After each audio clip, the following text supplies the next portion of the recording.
secret មែន secret ស៊ីឆា អានេះគឺបោះវ៉ាល់គឺបោះមីតែវ៉ាល់ធម្មតាគេជាមនុស្សប្រុសគេរំជើរំជួយអញ្ចឹងវ៉ាល់ឲ្យខ្ញុំ unboxing ទាំងអស់ so ឡើយយើង មើលទាំងអស់គ្នា ខ្ញុំទិញបាននេះមួយហើយកូនតូចនេះមួយចឹងខ្ញុំទិញពីរខ្ញុំ unboxing បាន3អូ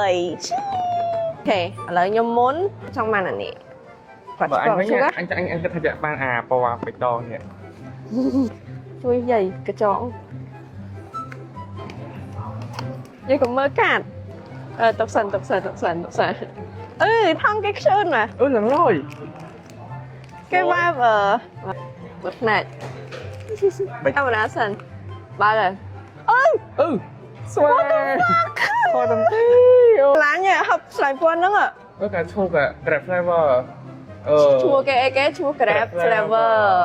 អូតែមិនអីខ្ជូតានេះពាក្យលើកទឹកចិត្តលើខ្លួនឯងទៀតណាចង់បានគាត់ឆោមិនបានគាត់ស្វាយចឹង anh học tới cái con giấy vậy I think có sò នេះមែន ខ្ញុំយកដូចគ្នាបាត់ដល់មកឡើយមានលុយមើលណា mua អូ có gì đâu có sò này អត់ទេមែនបោះសយ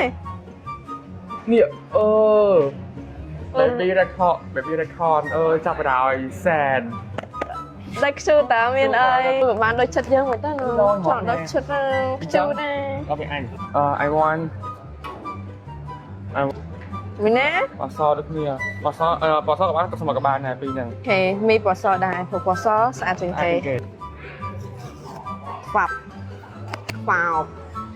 ខ្វាក់ទៅមកបើអីបោះសបើអីគេទៀត sò được một tí trong nguyên các bạn này ម៉ាក់ ơi you know ម៉ាក់អីគេហ្នឹង Hello what up popcorn នេះឈ្មោះ popcorn មែនហ្នឹង popcorn baby con nhỉ secret មែន มันsecret này secret មែន secret man นี่เนี่ยตั้งแต่พาไปเข้าห้องจ้ะ ញ៉ាំមកមានហុកនៅក្នុងនេះអត់ អាមានទេមានពណ៌ពីណាមិន secret ទេហ្នឹងមិន secret ទាំងអស់គ្នាទេអូលយមក secret បាទឡើយម៉ា លយមក secret ទេអូយលយទៅហើយ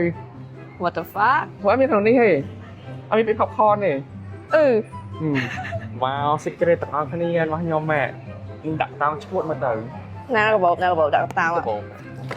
នេះកាត់គេ secret មែន French fry អីហ្នឹង French fry ហ្នឹងហើយនេះ French fry ហ្នឹងនេះ secret អូលយគេទិញមួយគេបាន secret នេះ លយហ្មង តែ secret ដូចអត់ស្អាតចឹង សឹងលយហ៎ហើយគ្នាយកលើចិត្តខ្លួនឯង ចឹងចាប់អីអស់ហើយគ្នាចាពណ៌ស្វាយនេះស៊ីជាមួយនឹងវីតាមីនតសុខជាតិយើងដែរតានេះពណ៌ស្វាយដូចគ្នាប៉ុន្តែមើលយូរខ្ជូលទៅណាអ្នកគ្នានេះ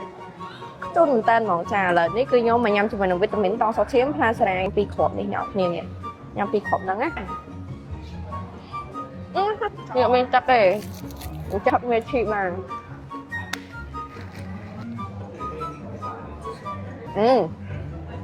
ដល់ទៅគុជនេះអ្នកគ្នាញ៉ាំគាត់តាមដានវីដេអូខ្ញុំគឺដឹងហើយខ្ញុំតែញ៉ាំជាមួយនឹងវីតាមីនតសុខជាតិផ្លែសារ៉ានេះគឺញ៉ាំជាប្រចាំតែម្ដងអ្នកគ្នាហើយកំប៉ុងនេះខ្ញុំតែបើកថ្មីទៀតណាអ្នកគ្នាអញមើលសិនខ្ញុំបានចាអានេះគឺខ្ញុំផ្អាកលាបលេមកយេប៉ុន្តែខ្ញុំបុកតែញ៉ាំជាមួយនឹងវីតាមីនតសុខជាតិផ្លែសារ៉ានេះស្បែកខ្ញុំគឺនៅតែភ្លឺថ្លាជាងពីខាងក្នុងទៅដែរដោយសារតែយើងញ៉ាំទៅនេះគឺជំនួយចេញពីខាងក្នុងមកអញ្ចឹងស្បែកយើងភ្លឺថ្លាជាមួយនឹងមុខអីហ្នឹងសក់កញ្ចក់អីហ្នឹងក៏ដោះមកដែរអ្នកដែលគាត់ចង់ញ៉ាំជាមួយនឹងវីតាមីនតសុខជាតិផ្លែសារ៉ានេះហើយជំនួយទាំងសក់ជំនួយទាំងកញ្ចក់ហើយអ្នកគាត់មកខាតទាំងអីហ្នឹងក៏អាចញ៉ាំបានដែរ